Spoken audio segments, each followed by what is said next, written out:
So hi, I'm startup coach Artie, and I am the co-founder of Brainsparks, and we turn dreamers into founders. We are the first and only founder-focused incubator in the Philippines, and we have been doing this for 4 years. I am also the ambassador to Seedstars Manila, and have been so for the past 4 years as well. Um, I love working with Seedstars. I think Seedstars and our company, Brainsparks, has a very aligned principle and relationship in terms of objectives and goals. So I like working together with both companies. I am a true believer of what Seedstars is trying to do. Uh, a lot of um, a lot of media and a lot of press and a lot of eyes are looking at countries like the US and Silicon Valley, Hong Kong, Singapore for startup ecosystems and innovation. But I believe that there's a lot of innovation in emerging markets. We are trying to solve real problems. And I think that Seastars is doing that in a very big and scalable way. And I love to be part of that. Having seen today the different things that the ambassadors are doing and the different startups are doing, just confirms my belief that SeedStars is really making headway and doing so much in terms of positive impact all over the world.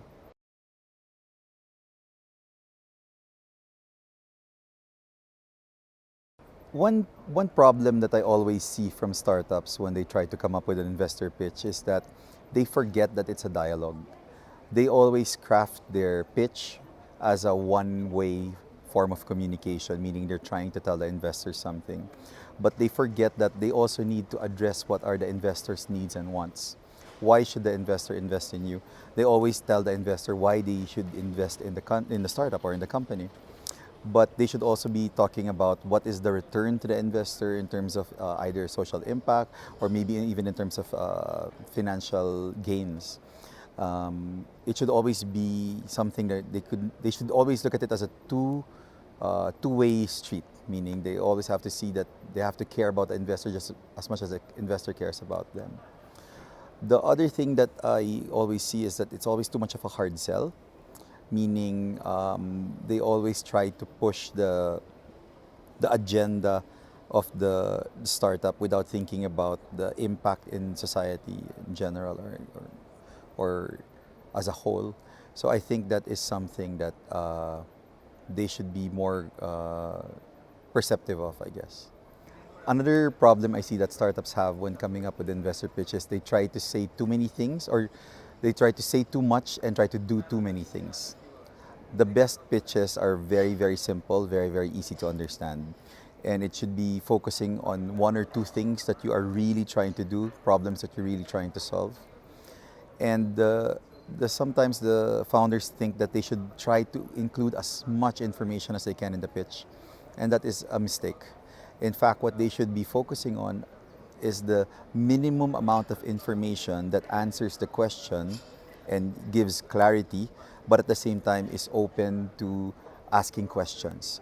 What you really want to do through a pitch is you want the investor or whoever the audience is to want to know more. It's not about telling you everything you want to know. It's more of, hey, that's interesting, tell me more. And then the conversation becomes longer because there's no way for you to explain everything that you're trying to do in one pitch or in one pitch deck or in one 5-minute pitch.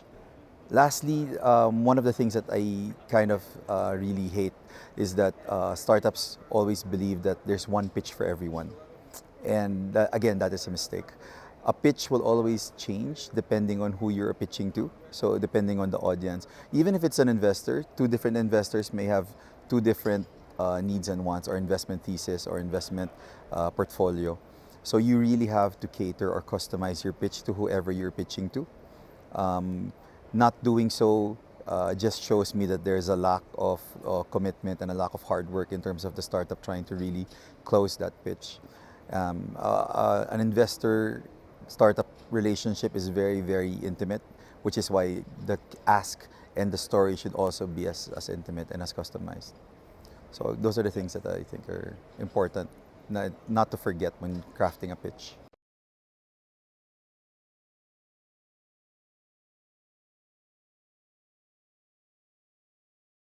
I believe that startups can have great ideas, founders have great ideas, but sometimes they're not able to communicate it properly. And one of the things that is the most important is that when they communicate their idea, they should always think about what is the story? What is the story behind it, or how do they tell the story? I personally, when I evaluate startups or mentor or coach startups, I always want to find out how did you get into this? How did you get into trying to solve poverty, or why did you try to solve traffic or parking? And that tells me so much about the founder and the startup more than any pitch deck or any one pager does. So it's important to always be able to tell the story in however way or means that you can. The other thing that I believe is that some founders make a mistake in falling in love with the solution, not the problem. And that is very dangerous because what happens is when they try to talk and communicate that to other people and try to get feedback, they tend to become more negative. They tend to become more close-minded. And that is easily seen when you are talking to a founder or a team. Because what I mean is when you fall in love with the problem is that maybe you have a theory of what the solution is, but it might not be the right one. Therefore, it will change and you have to be able to accept that.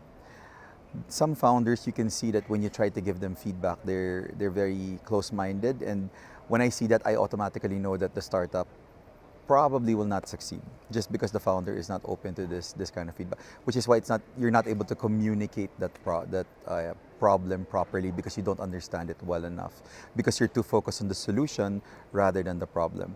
I've worked with very successful and very dedicated and committed founders, and the one thing that I saw is that they have a razor sharp focus and understanding of the problem they are trying to solve. So don't fall in love with the solution, fall in love with the problem. The last thing I wanted to say in terms of properly communicating to, especially when at the start, is that don't try to talk to everyone, especially at the start. Your communication has to first focus on the people you really want to listen, like a specific target market or a specific focus group. You start with them first because those are the people who will become your early adopters, or at least your early believers. And these are the people who will talk about you to other people and make it easier for you to tell your story and easier to communicate what you're trying to do. So don't try to talk to everyone right away. Find out who you really want to talk to and talk to that person very intimately and very closely. And that they will eventually help you communicate to others as well. So this is one of my tips or suggestions for other founders out there who are trying to communicate what they're trying to do.